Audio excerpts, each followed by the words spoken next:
Bom dia! Sejam todos muito bem-vindos a mais um programa Pesquisar. E no programa de hoje teremos no bloco Passeio por Lisboa, a Fundação Calouste Gulbenkian e nos blocos Entrevista e Dica Pesquisar, a farmacêutica Vivian de Almeida Silva.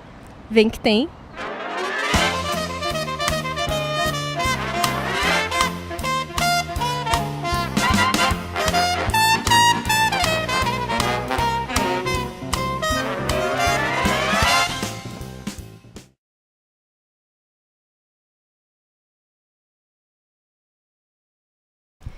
E estamos aqui na Fundação Calouste Gulbenkian, uma instituição portuguesa sem fins lucrativos que foi construída, criada, com os bens do armênio naturalizado britânico Calouste Gulbenkian.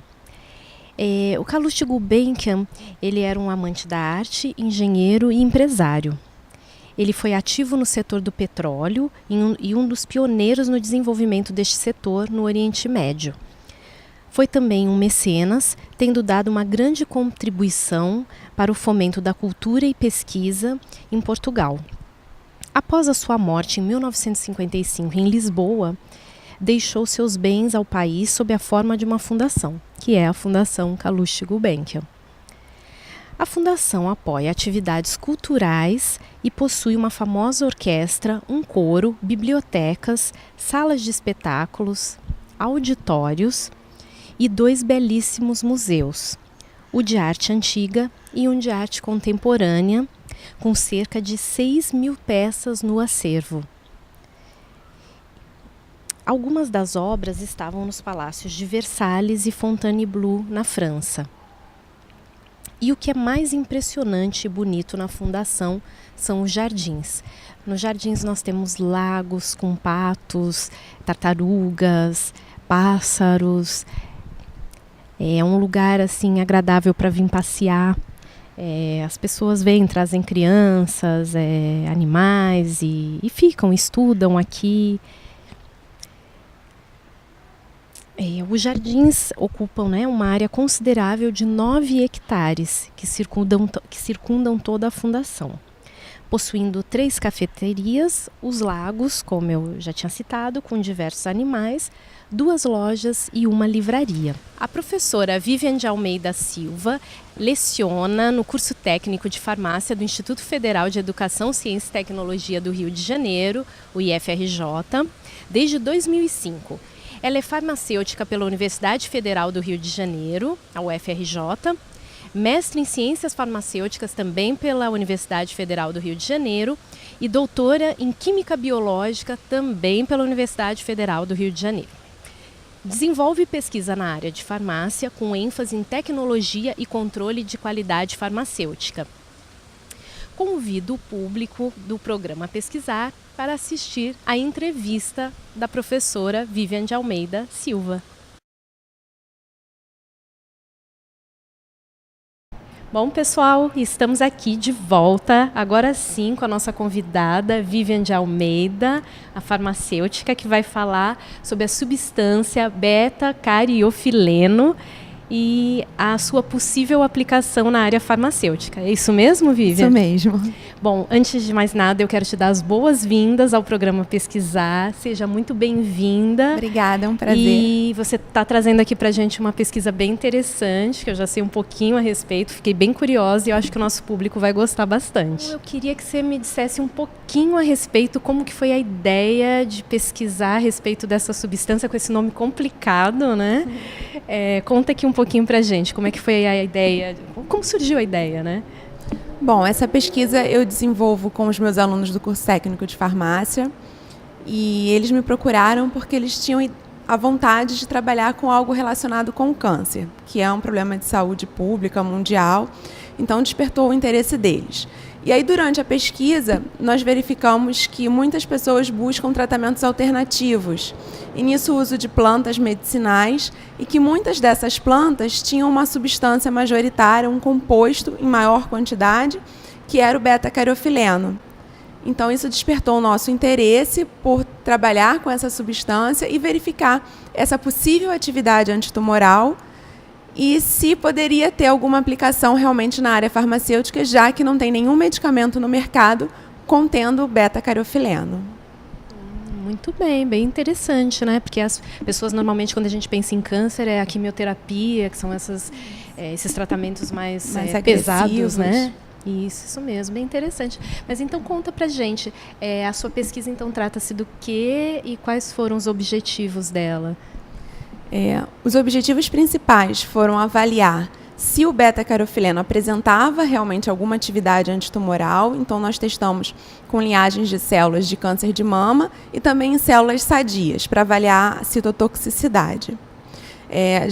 Já é relatado na literatura atividade anti-inflamatória, entre outras, e até mesmo essa possibilidade da atividade antitumoral, já em alguns artigos. Então, nós fomos testar nessas linhagens celulares e também buscar estratégias para viabilizar o uso farmacêutico dessa substância, já que ela tem uma baixa solubilidade e, consequentemente, a absorção pelo organismo seria dificultada. Então, a gente precisa buscar uma forma de gerar uma formulação, né, uma forma farmacêutica, para que as pessoas em tratamento pudessem explorar essa substância. Então, a pesquisa ainda é inicial.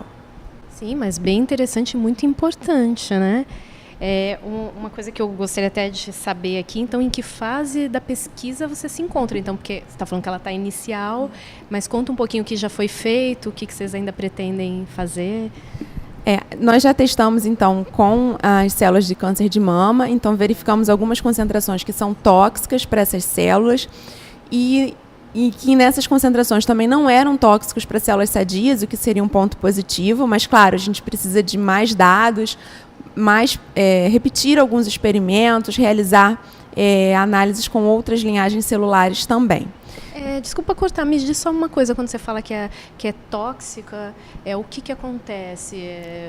Que inibe o crescimento celular, então leva à morte celular realmente. Tá, entendi. Então, é um teste em laboratório que a gente faz e consegue verificar se as células estão morrendo na presença dessa substância. Sim, e aí, no caso do câncer, é bom que morra, porque você termina ali com o tumor. A ideia é essa, A ideia é essa. Para esclarecer melhor aqui o nosso público. Isso. Tá bom. E aí? E até para a gente poder realmente falar isso, precisa de muitos testes, muitos ensaios, né? Então, por isso eu digo que nessa parte ainda está inicial. Mas a gente já está testando algumas formulações, então a gente, como objetivo, avaliar se o beta-cariofileno formava complexo com ciclodestrinas, que são substâncias utilizadas para melhorar a solubilidade de compostos muito apolares, ou seja, que não se misturam com a água. Então, nós conseguimos resultados positivos, testando a beta-ciclodestrina e a hidroxipropilbeta-ciclodestrina, que são duas variáveis. E nós avaliamos também a possibilidade de gerar uma nanoemulsão. Espera só um pouquinho, já vou cortar a nossa convidada aqui de novo para que o público e eu também, que sou leiga na área, poder acompanhar.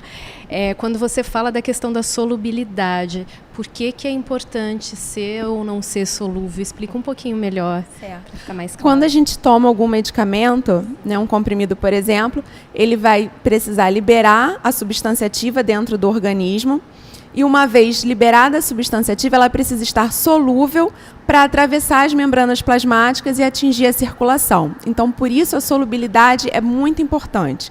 A gente tem vários fármacos no mercado que não são muito solúveis em água, mas que se utilizam estratégias farmacotécnicas para que o organismo consiga absorver essa substância. Tá, porque no caso, se não for solúvel, a tendência é ele ser eliminado, a substância ser eliminada, é isso? Isso, ela não vai ser absorvida e não vai apresentar nenhum efeito. Entendi, tá bom. E eu te cortei, você estava já continuando a explicação, pode prosseguir. Isso aí foram as duas estratégias que nós testamos, as nanoemulsões, utilizando então nanotecnologia, e a parte das ciclodestrinas. E a gente teve resultados bastante positivos. Então, agora a gente está fechando esses dados para gerar um artigo e publicar, que é de interesse para todos os participantes do projeto. Com certeza, e eu acho também muito importante para o público, porque ter, de repente, a comprovação de uma substância que ajuda para o câncer é muito bom mesmo.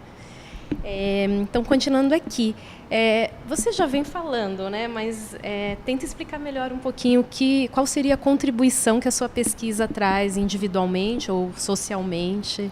Eu acho que, para a sociedade, o primeiro ponto é verificar que, às vezes, o uso do chá ou de um óleo comercializado na internet, que é o que a gente verificou, muitas pessoas, relatos de pessoas que compram a substância pela internet, e isso não é garantia de eficácia e pode ser perigoso porque tem os efeitos tóxicos, tem efeitos colaterais. Então, é preciso um estudo mais embasado, mais forte, até que as pessoas realmente possam utilizar alguma substância. Então, se não está sendo vendido como medicamento, requer uma certa atenção. Então, o primeiro ponto é que as pessoas tomem um pouco de cuidado com tudo que for um tratamento alternativo. Sim, é interessante mesmo essa sua observação, porque a gente ouve muita gente dizer que é aquela ideia que se é alternativo, se vem de uma erva, de uma planta, aquilo é muito bom. Que se é natural não faz mal, mas não é bem assim. É importante mesmo ser colocado isso. Me diz uma outra coisa, Vivian, essa pesquisa, ela está em andamento, ela é fácil de ser desenvolvida, tem algum entrave, como é que funciona isso? Sempre tem algumas dificuldades, né? Principalmente com falta de reagente, que às vezes a gente precisa buscar o reagente, às vezes falta verba, então a gente dá uma paradinha para pedir emprestado, algum equipamento que a gente precisa usar fora da nossa instituição.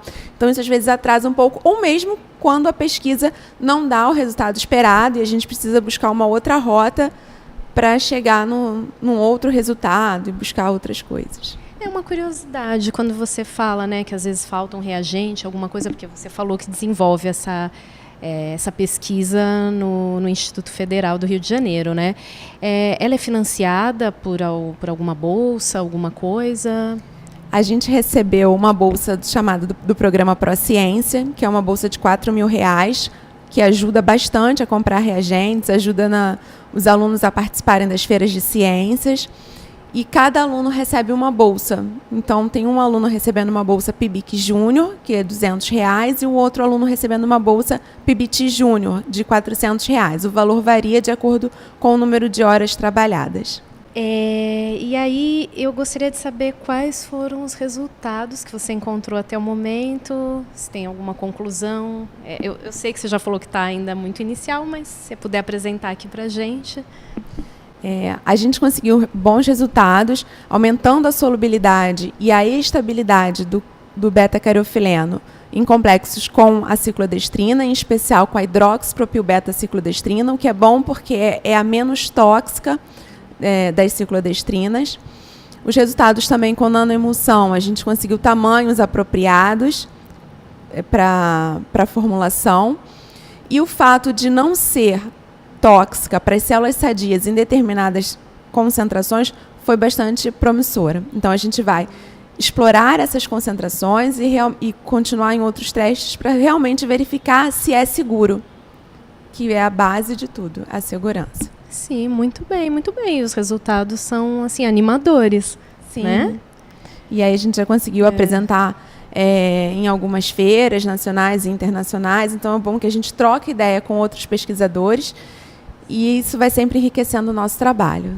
Sim, muito bem. Gente, é muito interessante a pesquisa dela, né? E muito inovadora e contribui demais. Bom, Vivian, diante não só dessa pesquisa, de outras que você já fez, ela é uma pesquisadora, né? Como todos os nossos convidados, obviamente. O que é para você pesquisar? Vou pedir para você resumir em 3 palavras, já que a gente está falando de pesquisa, né? Pesquisar é foco, determinação e a construção do conhecimento.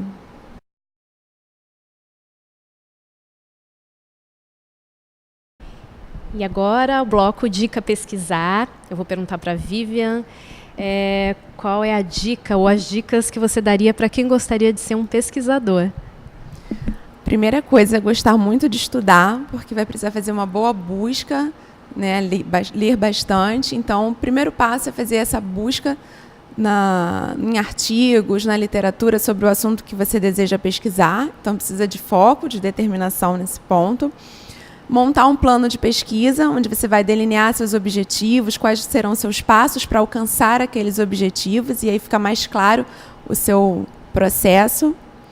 E não desistir frente aos resultados negativos, porque eles acontecem, faz parte da pesquisa, e é apenas uma forma de você mudar o seu pensamento ou buscar outras alternativas para chegar naquele objetivo. Sim, muito bem, Vivian. Olha, foi um prazer te receber aqui. Obrigada. Com toda certeza a sua pesquisa contribuiu muito com o nosso programa e eu tenho certeza que o público vai ficar interessado em saber mais a respeito. Então, eu gostaria que você passasse o seu contato para o nosso público, para quem quiser saber mais ou quiser saber sobre outras pesquisas que você desenvolve.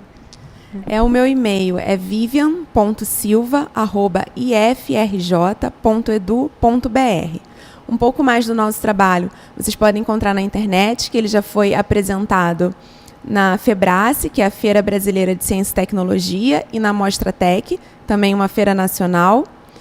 E foi apresentado na ISEF, nos Estados Unidos, e na iSweep, também nos Estados Unidos, esse ano. Então, o resumo já tem acesso pela internet. Muito bem, parabéns pela pesquisa. Obrigada. E volte mais vezes para apresentar outras que virão.